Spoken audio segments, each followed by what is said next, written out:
Hello everybody, and welcome to today's video, which is either going to be about focus stacking and why I don't do it, or it's going to be about hay fever. Just 10 minutes of me sneezing and probably crying because of my allergies. Should we roll the dice? Also, today's video is sponsored by Luminar.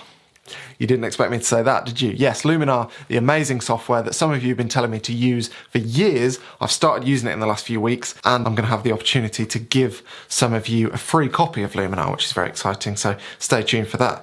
First off though, I want to talk about focus stacking and why it is that I don't typically focus stack, which I've mentioned a few times in videos. I don't think I've ever explained why, hence some of you have asked me about it. Now, focus stacking, if you don't know, is a method used when you've got a really deep scene to keep everything in focus. So traditionally, if for example, my face was right up close to this lens and I wanted that in focus, but I also wanted what was in the background in focus, so in this instance, this light, but let's say we're outside and there's a mountain range, and so you wanted the mountains in focus as well. Well, traditionally, hang on, you know when a sneeze is right there?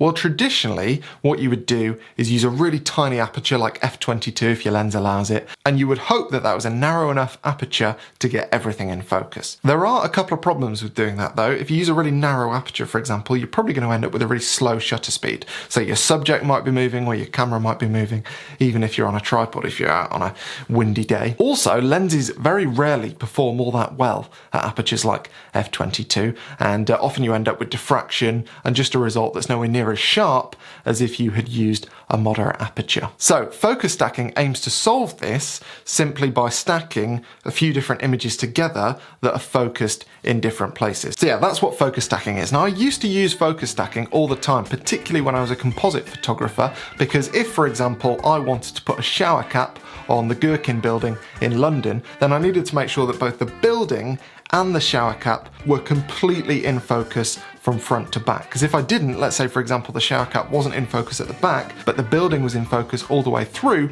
well, it wouldn't look very realistic. So what I'd do is make sure that everything was in focus, and then I could use software to introduce things like field blur if I did want some areas of the image to be blurred.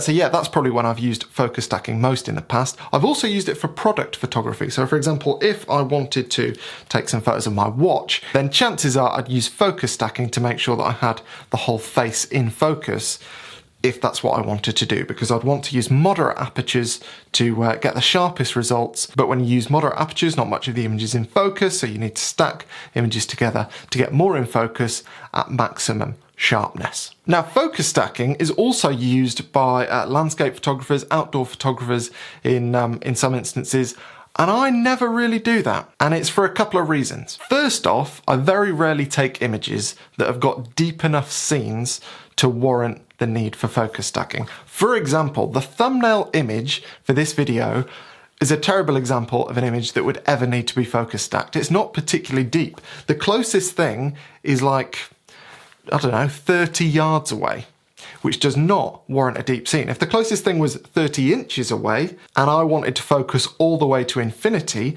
that would be a pretty deep scene. But the image that I used in this thumbnail, you'd never need to focus stack that. And to be honest, that's fairly typical of most of my photography. I very rarely have something really close to the camera and something really far away. And as a result, I don't need to focus stack all that much. Now, when I do have a scene like that, where I've got something really close to the camera and also things really far away, I never want to have both of those things in focus. Now, some of you might have been hoping that I was going to cause some controversy by saying that I don't want to do that because it's the wrong thing to do, it's not a technically correct way of working or something along those lines.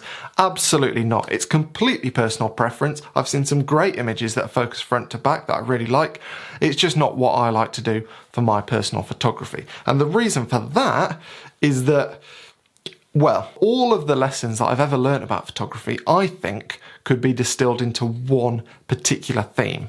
And that theme is simplicity. And I think you could make a perfectly reasonable argument to suggest that having an image that's focused front to back makes things simpler. But my personal take on simplicity is that you can make an image much more simple by that not being the case. So I read a book a few years ago called Thinking Fast and Slow, and what I took from that book is that the brain in many cases is quite sort of lazy. Not lazy, but it likes to take shortcuts. It likes to jump to conclusions when it thinks it can skip out some of the work. And that being the case, when I'm trying to take a photo of something, I try and make sure that the brain has to do as little work as possible to get to whatever I'm trying to show the viewer. So ultimately, the name of the game quickly becomes avoid distractions. And there are loads of ways that you might avoid distractions in photography. So you might crop your photos if you've got things that are distracting around the corners of the frame. You might clone some of your images to get rid of some of the distractions that are more towards the middle of the frame perhaps. You might use contrast, so you might use really dark elements of an image to draw attention to the lighter parts of an image. You could use colour, so you could study the colour wheel, work out what's the dominant colour in a frame, and then if you've got something that you want people to focus on, you could then use the opposite colour to draw attention to that particular thing. And you can use bokeh, which if you don't know is basically a word for out of focus blur. Now what I thought I'd do is quickly demonstrate the power of this based on one of my favourite films by the legendary director Quentin Tarantino. So in this scene you can see an army general and a soldier. I don't know the ranks and the particular military terminology, but there's two people in a room having a conversation basically. But in this shot, as you can see, the soldier is still in the frame but out of focus. And the camera isn't focused on him, and therefore we are not focused on him. Now the fact that he's in the frame is important because it reminds you that those two people are having a conversation. If he wasn't in the frame, you might wonder where the person who wasn't talking was. But by making sure he's blurred and not in focus, you're not wondering why he's got so much neck hair. And you're not thinking that he should change his shampoo because he's got a bit of dandruff. You're not thinking about that because you can't see it. You're just aware that he's there, and that helps add to the story without causing unwanted distraction. Another example from the same film, earlier in the same film. What a film. As you can see here, the foreground grass is out of focus, and therefore you're not focused on the foreground grass, you're focused on the girl running. Does exactly the same thing. And like I say, in my particular photography, I don't use this technique all that much, but when I do, it's because I want the foreground interest because I think it adds to the photo. Normally it's grass and it's greenery, and I think it adds to the feel of nature in an image, but I don't want it in focus because I don't want it to be a distraction from what I want the viewer to look at. And by using a shallower depth of field, you don't just take away focus from what you don't want the viewer to look at, you add focus from what you want the viewer to look at, because the sharper things look even sharper than they otherwise would if everything in the frame was in focus, in my opinion. So yeah, in short, that's basically why I don't focus stack, because I very rarely shoot scenes with that depth, and when I do, I don't really want everything in focus for my personal photos. One word of advice though, if you've not done this before, or you've not really used the technique of having a shallow depth of field to kind of have things in the frame but not have people focus on them, is that you really need to make sure that whatever you don't want in focus is really out of focus. There's nothing worse than something being just a little bit out of focus and having a viewer really distracted by trying to work out if it's in focus or not. So if you're going to throw something out of focus, make sure you do it right. Okay, now, as I was saying before, Luminar. So yes, lots of you have been telling me to use Luminar for quite a while now. I've had some time to use it in the past few weeks, and I'll be honest, my mind was blown. Now, there are loads of things I could talk about here, but the first thing I want to mention is structure, which adds detail, but it's content aware, so it only adds detail where the software thinks the detail would work, which is amazingly powerful. I, as a test, put this image into Luminar and started playing around with, and structure just looked amazing. And I thought that was pretty cool.